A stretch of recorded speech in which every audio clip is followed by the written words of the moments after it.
நம்ம இங்க இருந்தா அமெரிக்கால இருந்தா லண்டன்ல இருந்தா என்ன அவருக்கு பிடிச்சி போச்சுன்னா உடனே வந்து நெசமா இருக்கிறது பொய்யா போகும், பொய்யா இருக்கிறது நெசமா வரும்.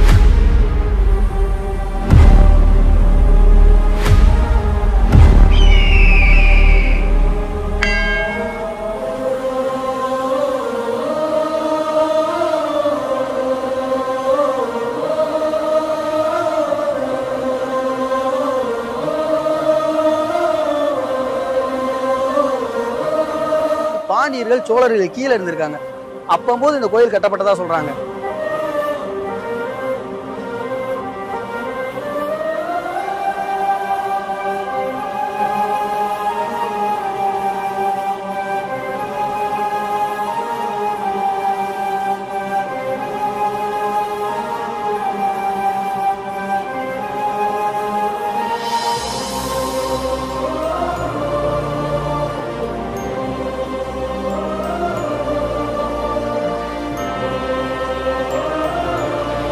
இன்னைக்கு எங்க வந்திருக்கோம் பாத்தீங்கன்னா, ராமநாதபுரம் மாவட்டத்துல சிவகங்கை சமஸ்தானத்துக்கு உட்பட்ட ராதனூர் கிராமத்துல இருக்கிற தில்லைவனேஸ்வரர் கோயிலுக்கு தான் வந்திருக்கோம். இந்த கோயிலுக்குன்னு ஒரு சிறப்பு இருக்குங்க. அது என்ன சிறப்புன்னு பாத்தீங்கன்னா, ஒரு டைம் நீங்க இந்த கோயிலுக்கு வந்து இந்த சிவனுக்கு உங்களை பிடிச்சு போச்சுன்னா மறுபடியும் இந்த கோயிலுக்கு சிவன் உங்களை வர வைப்பாராம் அப்படிங்கறத இங்க எல்லாருமே நம்பிக்கிட்டு இருக்காங்க.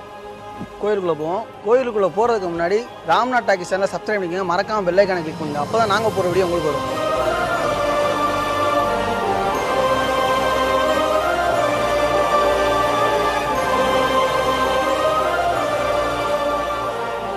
இந்த ஊரணி இருக்குல்ல, இந்த ஊரணி தான் இந்த கோயிலுக்கு உட்பட்ட ஊரணின்னு சொல்றாங்க. இந்த விநாயகர் வந்து கிழக்கு நோக்கி இருக்கு. எப்பயுமே நம்ம ஒரு கோயிலுக்கு போனோம்னாவே இந்த திசையை நோக்கி தான் இருக்கும். இது வந்து ஆப்போசிட்ல வச்சிருக்காங்க. அதான் இந்த கோயிலோட சிறப்பே. வாங்க இங்க பாருங்க, விநாயகர் கோயில். இது பழைய கோயில் தான். இது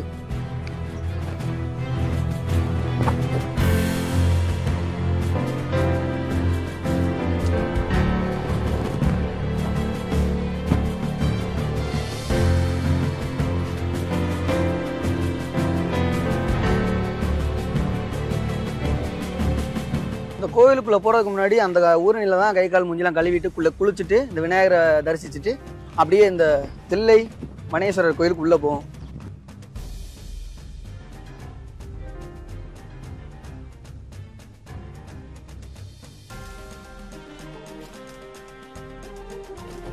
இந்த கோயில்ல மட்டும்தான் கொடிமரம் இல்லைன்னு நினைக்கிறேன். இந்த கோயில மட்டும் கிடையாது. இந்த கோயில்ல பொதுவாகவே எல்லா பெரிய சிவன் கோயில் எல்லாத்துலயுமே கொடிமரம் இருக்கும். இந்த கோயில்ல கொடிமரமே கிடையாது. இந்த கோயில் 1000 வருஷத்துக்கு பழமையான கோயில்னு சொல்றாங்க. இந்த கோயில்ல எல்லாமே வந்து புரியாத புதிராகவே இருக்கு. அது எதனாலனா, தில்லைவனேஸ்வரர் கோயில்னா ஒன்று காட்டுக்குள்ள இருந்திருக்கணும், இல்லைன்னா இது சதுப்பு நில காடாக இருந்திருக்கணும் முன்னாடி அப்படிங்கிறது நம்பப்படுது. தில்லைங்கிற பேர் இருக்கிறதுனால தில்லை நடராஜர் கோயிலுக்கு தலைவனங்கிற இடமா இந்த இடம் இருக்கிறதா சொல்றாங்க. இந்த கோயிலோட பேரு தில்லைவனேஸ்வரர் கோயில். வனம்னா காடு, தில்லைங்கிறது ஒரு மரத்தோட பேரு. அப்ப இது சுத்தியுமே தில்லை காடா இருந்திருக்கணும். அப்படிதான் இருந்திருக்கு முன்னாடி. ஏன்னா நம்ம 1000 வருஷத்துக்கு பின்னாடி போனோம்னா எப்படி இருந்துச்சுன்னு யாராலுமே கற்பனை பண்ண முடியாது. இங்கே ஒரு கணபதி, கன்னிமூல கணபதி சாமி இருக்கு. அதையும் நம்ம தரிசிச்சுட்டு போயிடுவோம். இது இப்ப கட்டியிருக்காங்கன்னு நினைக்கிறேன்.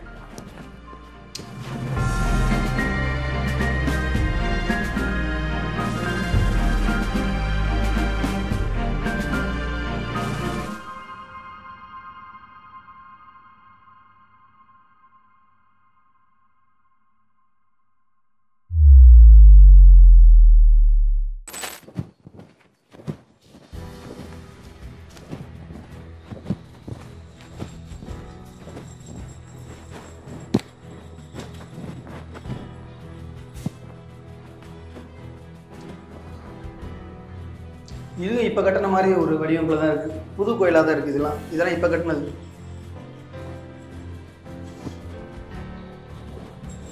இந்த நந்தியெல்லாம் பாருங்க, கொஞ்சம் பழைய மாதிரி தான் தெரியுது. ஆனால் இப்போ கும்பாபிஷேகம் வச்சிருக்காங்க. முன்னாடியே 2002, 2004 வாக்கில் கும்பாபிஷேகம் வச்சிருக்காங்க. அப்போ இது மாற்றப்பட்டிருக்கலாம். ஏன்னா இது கொஞ்சம் புதுசாக தான் தெரியுது நந்தி. அப்படியே கோயிலுக்கு போவோம். ஓம் நம சிவாய.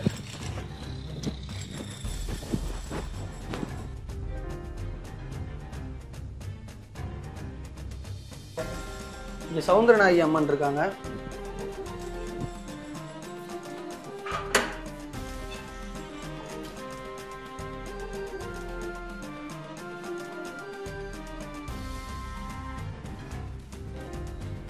இதுவுமே பழமையான கோயில் தான். இங்க பாருங்க, கல்வெட்டு இங்கேயுமே இருக்கு.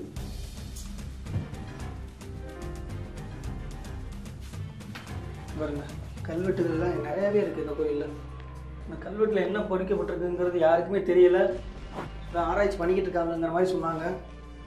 இந்த தூணோட அமைப்பு அப்படிலாம் பார்க்கும்போது பிற்கால சோழர்கள் தான் இந்த கோயிலை கட்டினதா வரலாறு சொல்லுது.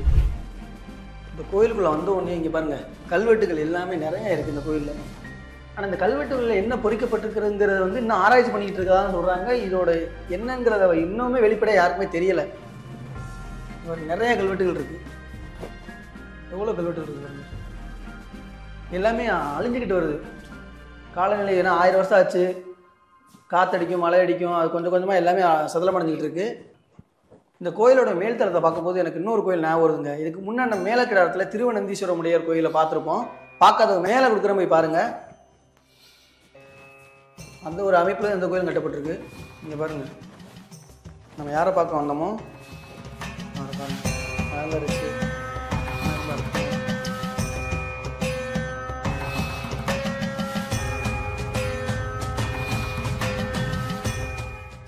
இவர் தாங்க இந்த சிவனுக்கு நம்மளை பிடிச்சிருச்சுன்னா மறுபடியும் இந்த கோயிலுக்கு வா அப்படின்னு சொல்லி நம்மளை அழைப்பாராம்.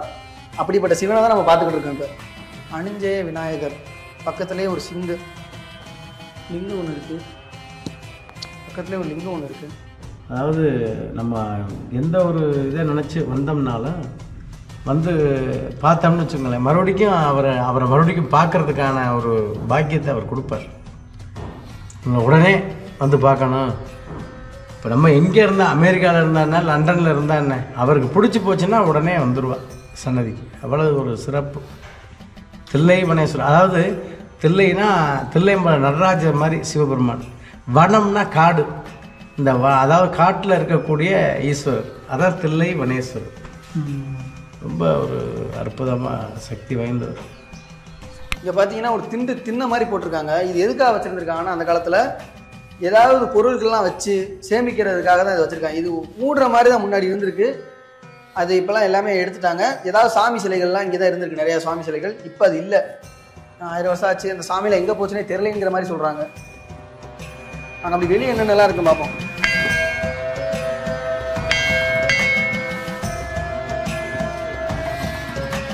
வெளியே என்னென்னலாம் இருக்குன்னு பார்ப்போங்க. அதே மாதிரி இந்த கோயிலில் ராஜகோபுரமே இல்லை. எல்லா கோயிலுமே பெரிய ராஜகோபுரம் முன்னாடி இருக்கும். இந்த கோயிலில் ராஜகோபுரமும் கிடையாது. இதுதான் தலை விரிச்சம். இந்த மரம் தான் இந்த கோயிலோட தலை விரிச்ச மரம் இருக்குது. இந்த மரமுமே 1000 வருஷத்துக்கு மேலே ஆயிடுச்சு. இன்னும் அப்படியே இருக்குது. ஒரு மரம் 1000 வருஷத்துக்கு மேலே இருக்குனாவே அதில் ஏதோ ஒன்று இருக்குங்கிறத மாதிரி தான் எனக்கு ஃபீல் ஆகுது. இந்த கல்லையெல்லாம் பாருங்களேன், எல்லாமே ஒரே ஷேப்பில் கல் எடுத்து வச்சுருக்காங்க. இப்போ எல்லாத்தையும் கலட்டிட்டு மறுபடியும் அதே மாதிரியே வச்சுருக்காங்க. புதுசாக தெரியுதா? அந்த இது பண்ணி மறுபடியும் அதே மாதிரி வச்சுருக்காங்க. உண்மையாக ரொம்ப சூப்பராக பராமரிச்சிருக்காங்க அந்த கோயில். சிவகங்கை சமஸ்தானத்துக்கு கீழே தான் இருக்குது. நல்லா இருக்கு உண்மையாகவே.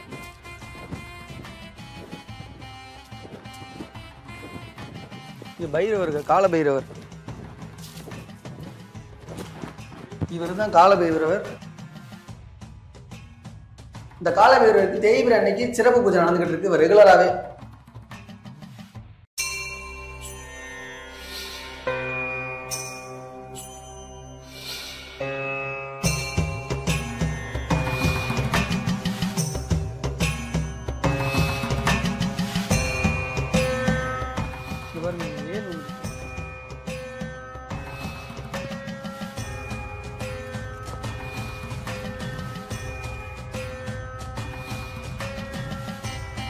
மண்ணால் கட்டியிருக்காங்க.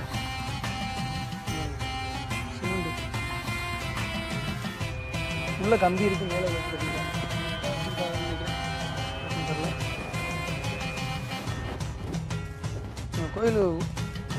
கோயில் நல்லா பராமரிச்சிருக்காங்க. ஆனால் சுற்றி அப்படியே ரொம்ப காடு மாதிரி கிடக்கு. அதை பராமரித்தா நல்லாயிருக்கும் போல். இதெல்லாம் வேலை நடந்துக்கிட்டு இருக்கு. சின்ன சின்ன கிராக்லாம் அப்படி வேலை பார்த்துக்கிட்டு இருக்காங்க. நல்லா மெயின்டைன் பண்ணுறாங்க இந்த கோயிலில் மெயின்டைன் பண்ணுறாங்க. ஆனால் அந்த கோயிலுக்குள்ளே வெளியே உள்ளதை அப்படியே விட்டுட்டாங்க. அதையும் கொஞ்சம் பராமரித்தா சூப்பராக இருக்கும்.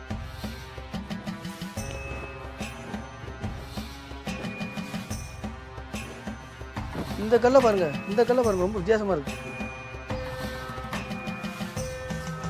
இந்த கடலுக்குள்ளே கிடக்குள்ள அந்த பவளப்பறம் அது மாதிரி இருக்குது. கல் வித்தியாசமான கல். இதெல்லாம் வேலை பார்த்துருக்காங்க தெரியுது. இந்த கல்லை பாருங்கள், இது பழசு அப்படியே தான் இருக்குது போல. சூப்பராக இருக்கும் அந்த கல், வித்தியாசமான கல்லாக இருக்குது. எங்களோட ஒரே ஒரு வேண்டுகோள் ஒன்று தான், இந்த இருக்கிற கல்வெட்டில் என்ன இருக்குது, இது யார் எழுதுனா, எப்போ எழுதுனா அப்படிங்கிற ஒரு வரலாறை மட்டும் சொன்னீங்கன்னா நல்லாயிருக்கும். அதுக்கான முயற்சியை நீங்கள் எடுத்தீங்கன்னா ரொம்ப சந்தோஷப்படுவோம். ஏன்னா இதில் நிறைய வரலாறுகள்லாம் இருக்குது, அதுக்கு யாருக்குமே தெரியாமல் போகுது, அழிஞ்சு போகிறதுங்கிறது கஷ்டமாக இருக்குது. வரலாறு இல்லைன்னா பரவாயில்ல, வரலாறு இருந்தும் நம்ம அதை மிஸ் பண்ணுறது தான் ரொம்ப வருத்தமாக இருக்குது.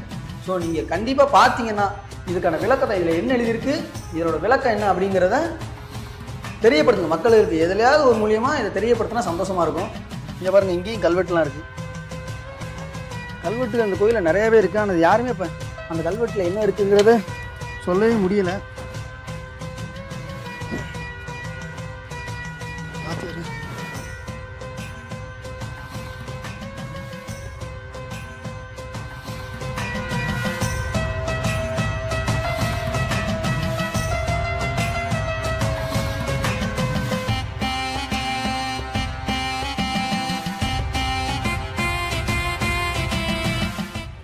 பொதுவாக எல்லா கோயில்லையுமே ஒரே ஒரு கலசம் தான் இருக்குன்னு சொல்லுவாங்க. ஆனால் இந்த கோயிலில் மட்டும் தான் 3 கலசம் இருக்குது. பாருங்கள், மேலே 3 கலசம் இருக்குது. இந்த கோயிலில் தான் இருக்குது. மற்ற எல்லா கோயிலில் சிவனாலயத்தையுமே ஒரு கலசம் தான் இருக்கும்.